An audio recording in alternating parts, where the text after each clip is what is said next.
Good morning Kawanawan, happy Sunday.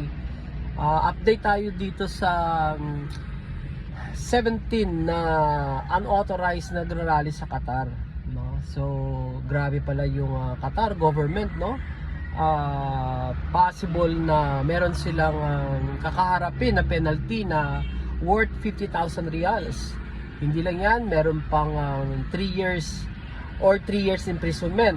Oh, and ang malala doon, deportation. So baka iyak yung mga ganito. Naku, iyak to kay BBM, tulungan mo kami. 'Di ba? Oh, tulungan mo kami. Ano kayong 'di ba alam mo yung nag-strive ka para makapagtrabaho, makatulong sa pamilya mo. Tapos ibinuhos mo lang in just one click, no, na hindi nag-iisip. Hala, nandun ka rin, pupunta ka rin doon. Na buti sana kung worth it yung iyong effort.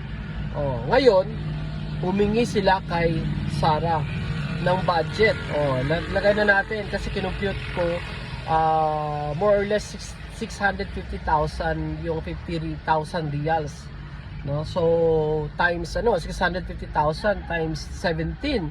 Ang laki-laki. Malaki mabawas din sa confidential funds.